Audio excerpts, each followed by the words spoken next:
पूरी दुनिया में सोलर एनर्जी का चर्चा है, लेकिन हम अभी तक बिजली की तारें और खंभे लिए घूम रहे हैं। इसी तरह का एक मंसूबा दासू हाइड्रो पावर प्रोजेक्ट है। वैसे तो हमारे यहाँ टावर्स बिजली के लिए कम और हुक्मरानों के सताए लोगों के चढ़ने के ज्यादा काम आते हैं। शायद यही वजह है कि हुकूमत दासू हाइड्रो पावर प्रोजेक्ट की बिजली को कौमी ग्रिड में शामिल करने के लिए खंभे और तारें बिछा रही है। इस मंसूबे के लिए 765 केवी की high voltage double circuit transmission line बिछाई जाएगी।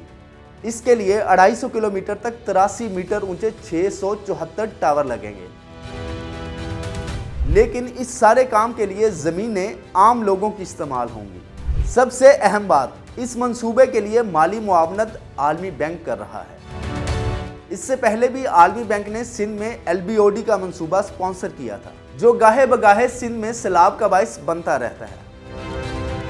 इस मंसूबे में भी कुछ इसी तरह की सूरत हाल नजर आती है और मकामी लोग नाखुश नजर आते हैं। यही नहीं बल्कि वापडा के खिलाफ एहतजाज भी कर रहे हैं। अब आते हैं ट्रांसमिशन लाइन बिछाने से होने वाले नुकसान की तरफ। सिर्फ ट्रांसमिशन लाइन बिछाने से 5000 एकड़ रकबा मुतासिर होगा। इन 5000 एकड़ में से 3000 एकड़ पर लोगों के घर, बागात, पोल्ट्री फार्म, जंगल और रिहायशी आबादियां हैं। यानी पहले से मौजूद सब्जा और दरख्त खत्म करके हुकूमत माहौल दोस्त इकदाम करेगी और आप समझेंगे कि हुकूमत बहुत ही माहौल दोस्त है। लोगों की बात की जाए तो इस मंसूबे से 1088 दही खानदान मुतासिर होंगे, जिनको अपने घरों, फसलों, कमर्शियल इमारतों और पोल्ट्री फार्म से हाथ धोना पड़ेगा।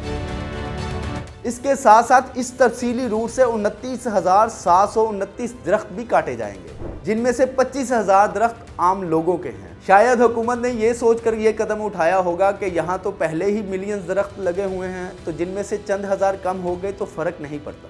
इसके अलावा इन रास्तों पर अल्पाइन के कीमती दरख्त, जंगली हयात और बागात भी मुतासर होंगे।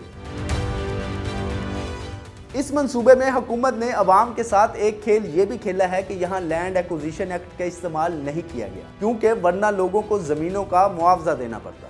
बल्कि हुकूमत ने इसके लिए टेलीग्राफ एक्ट 1885 और वापडा एक्ट 1958 का इस्तेमाल किया है, जिसमें टावर लगाने के तो पैसे दिए जाएंगे, लेकिन ट्रांसमिशन लाइन के पैसे नहीं दिए जाएंगे।